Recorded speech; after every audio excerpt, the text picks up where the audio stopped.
Ike Tyler. It's been a long time. How are you? I hope you're good, and I really hope you're fine. To be honest, I think it feels a little bit strange, talking right now. There's just this little feel of awkwardness, After not doing this for a long time, I think it was since March, early March, if I'm not mistaken, a few days to my birthday and all. I was hoping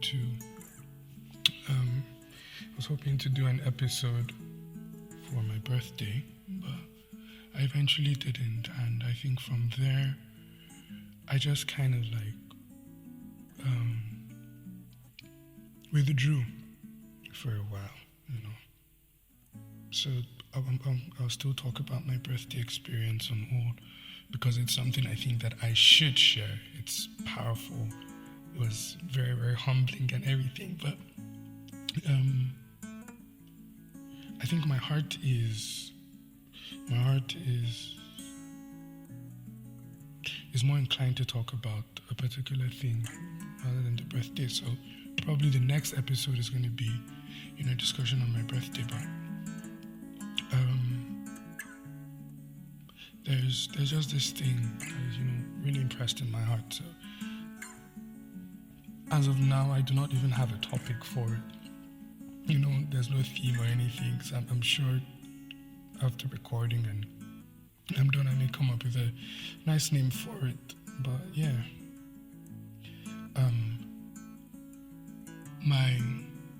my birthday and after my birthday taught me a lot of things. I had the good,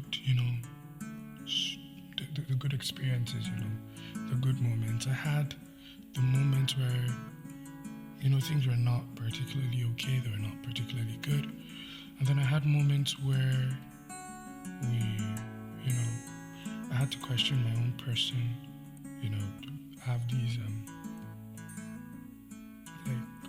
taking out time to just evaluate myself, And I realized that, okay, yeah, there's some exceptional parts of Binga, and then there are other parts about me, and I'm like, oh no, this is like a horror story. And if you do not fix it up, if you do not address it in time, it's going to really kill you.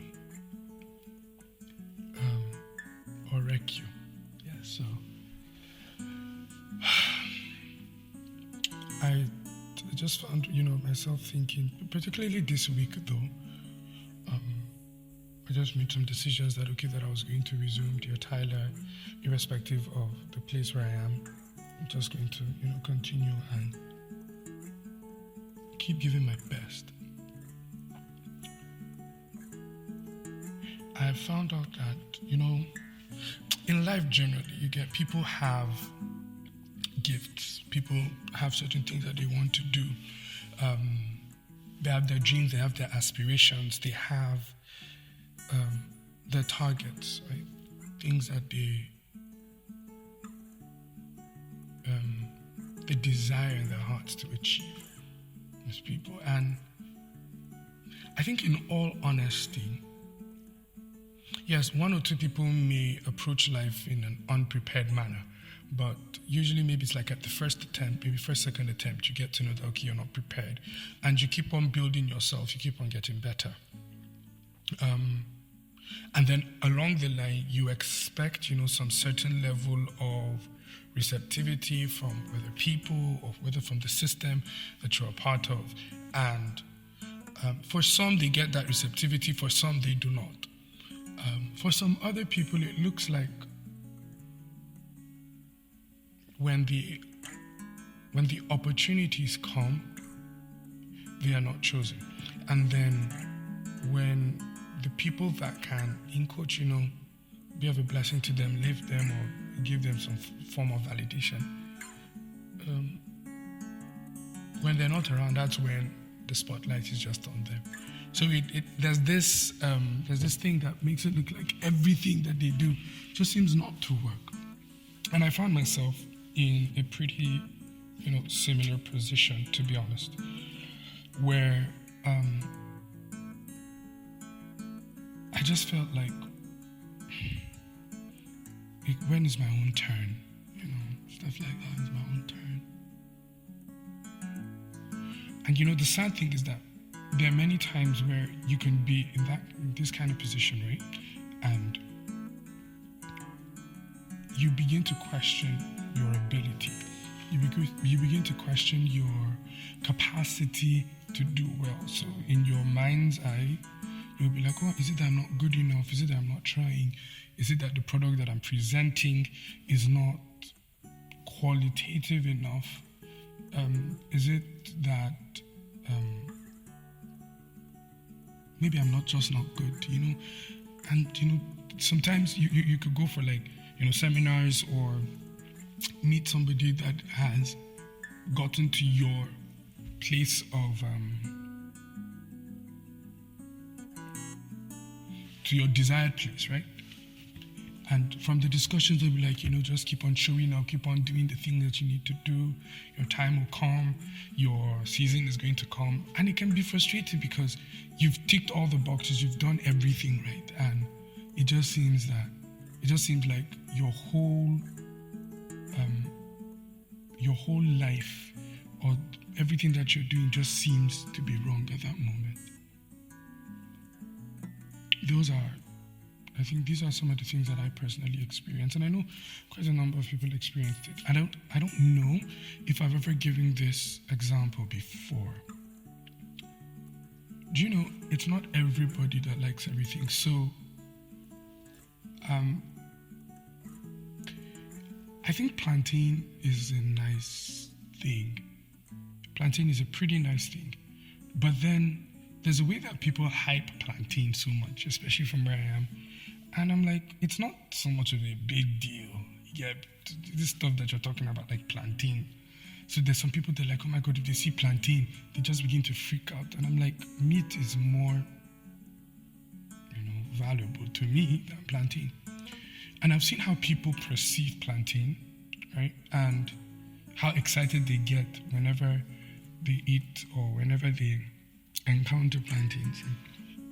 And I don't know why they do, but I just think, and I'm sure I must have given this example before, that I say that plantain is just a big banana that to private school. It just had a better life than a normal banana, and that's why it's just bigger. You get so, and people are like, oh my God, how can you discriminate things like that? You get. And when about meat, they're like, not really. It depends on how the meat is made. Man, meat is meat. Boiled, fried, roasted, dried. I don't even know. Skewed, whatever it is, peppered, unpeppered. Just let it be meat. Regular meat like chicken and all of that. I'm not so much of an exotic kind of meat person. Maybe one or two bush meats, but not anything extreme like snakes and all. And the thought just came to my mind that maybe that's how our lives are. I agree that I don't like some certain things that people crave about. I agree that there's some things that I crave about that people don't even understand why. Like why it's a big deal and everything. And maybe that's how life is. Maybe you just need to be in the right audience for you to really feel appreciated. It's not that what you have is not good. It's just that it's being presented to people who have either they do not have need for it, right? Or people who don't see the need for it, so they can probably not have the need for it, or do not see the need for it, or do not value it enough for it to be something that they'll go for, right? So, I don't do a lot of some drinks, basically like milk and all, because I have a lactose intolerance. I'm lactose intolerant, right? So, and I see how people take yogurt. Oh my God, this Greek yogurt or some other people's yogurt, they take it a lot, and I'm like, it's not for me. Now, I don't take yogurt, not necessarily because maybe it's not nice, but then it has a harmful effect on me. Do you understand? So wherever I see it, I'm going to push it away. And it has already given me like a mindset against things like yogurt and all. I appreciate people that like it, but whenever I come across it, it's like, why are you having this kind of thing around you? Do you get all of that? So it could be the same thing. People just do not have that affinity towards it. And I think the painful thing is that there are many times that we try to force our gifts, we try to force our products before an audience that will never accept it. At least not then. At least not then. Now the truth is that it could be pretty difficult to find out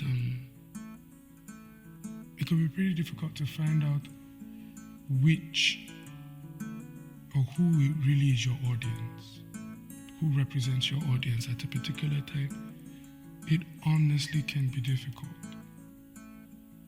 I've realized something about Dear Tyler. So I'm preparing for a meeting and someone asked for a little bio about me, and I just put, just stuff about my music stuff and all. And he came back and was like, he did a review, just added some stuff, and he put Dear Tyler on it.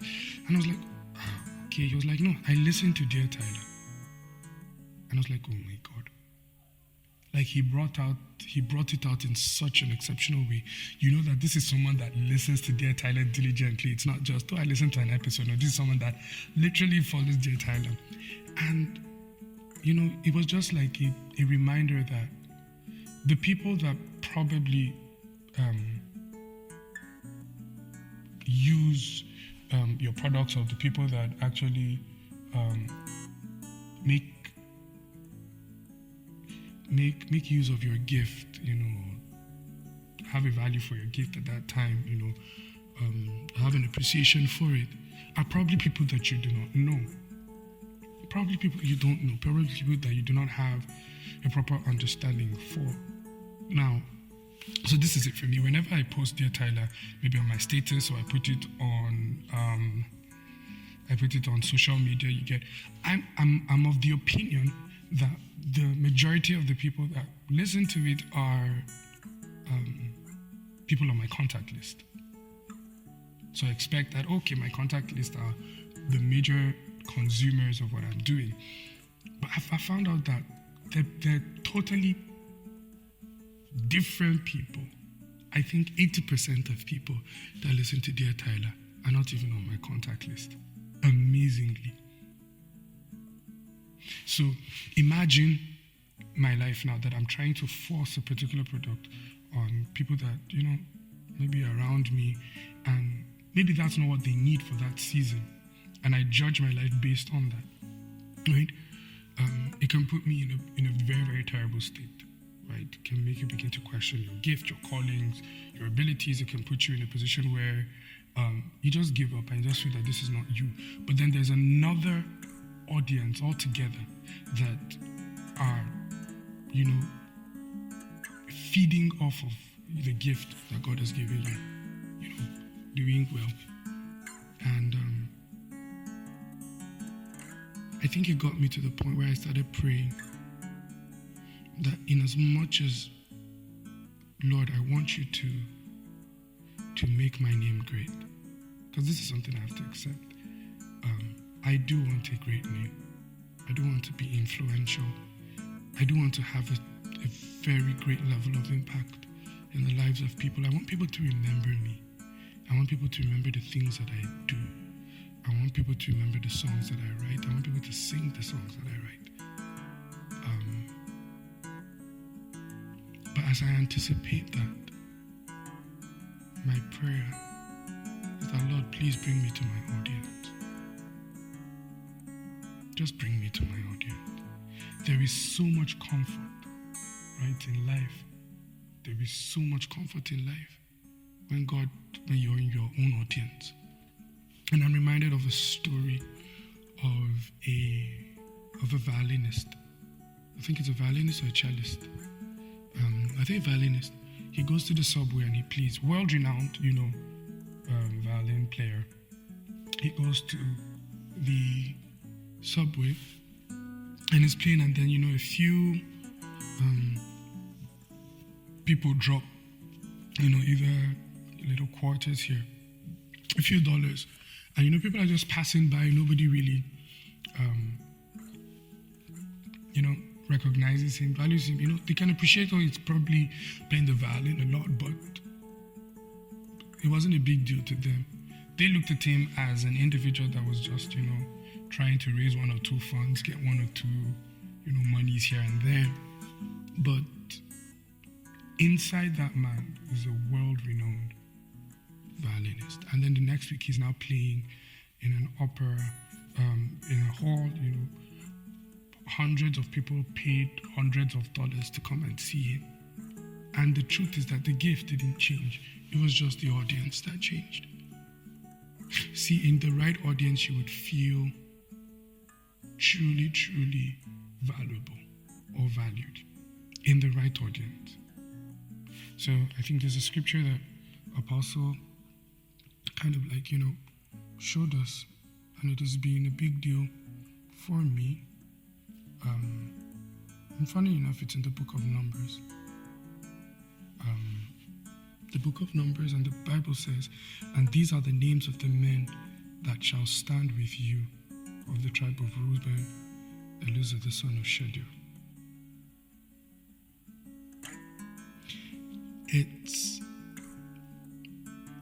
I remember an apostle shared this with us. Maybe I didn't really understand. I just felt, that's very deep and all. But there were people designed to stand by you. There were people designed to make sure that whatever God has given you is amplified and is rewarded appropriately. You can be in the presence of people, a large crowd, and feel very, very small. But you could be in the presence of few people and you could feel like you're larger than life. Sometimes the problem is not your gift. Sometimes the problem is not your skill. You've done everything that you can. The problem is your audience. Jesus comes over to his own people. And the Bible says in John chapter 1, it says, he came to his own and they received him not. He was in his hometown, and because of the perception that they had of him, right? Is he not Jesus, son of Joseph the carpenter? And that's what they perceived him as. And he couldn't do much there. He was anointed, he was blessed, he was gifted, he was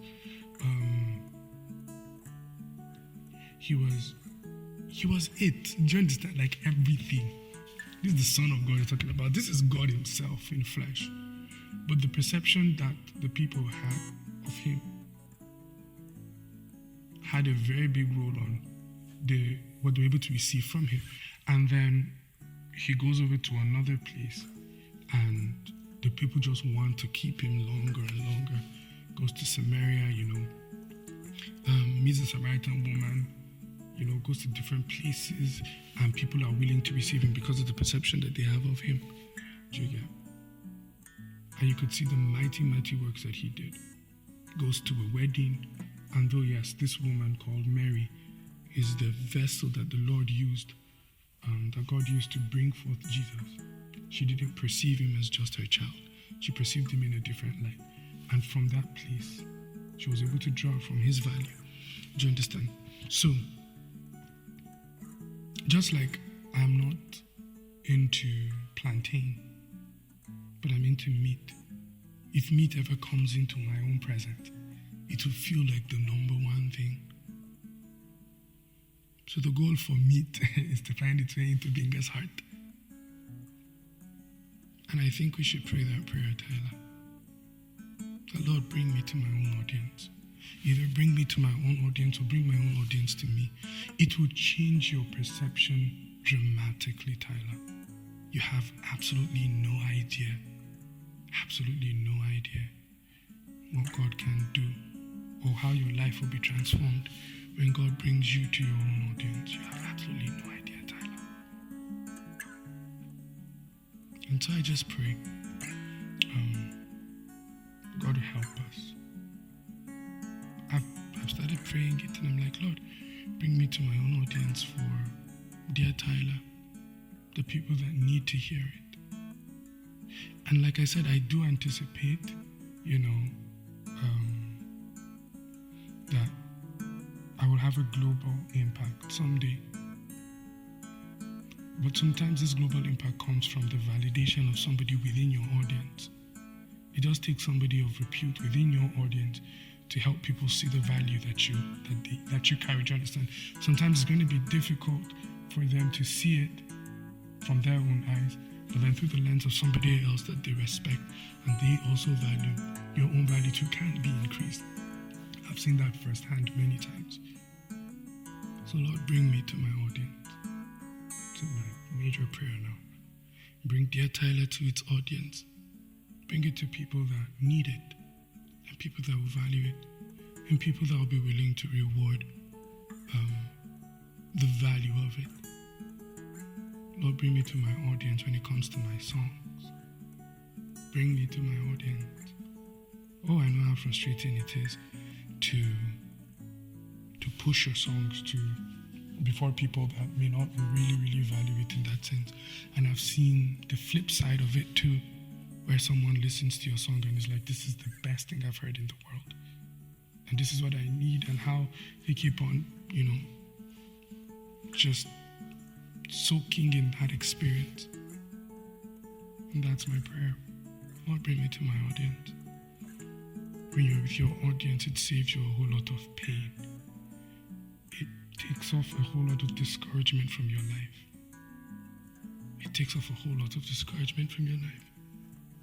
So make that a prayer, make that your desire. And I know that God will bring you to the right people. He'll bring you to the right people. And I guess like my final encouragement for you, Tyler, is just keep showing up. As you keep on praying this prayer, right, Tyler? Just keep showing up.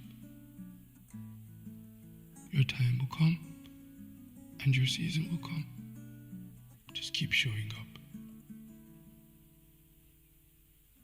Your life can change like night and day. I've seen it. And I desire it for myself as I desire it for you. So yeah, it's really nice to be back. Like I said, this is just, I think this is just what my heart was, panting after, just to share. And like I said, I'll probably share about my birthday in the next episode and the experience around it. And yeah, it's nice to be back, Tyler. It's nice to be back. So I really hope that this episode blessed you. So this is me signing out, Tyler. Remember that I love you, I believe in you, and I'm always rooting for you.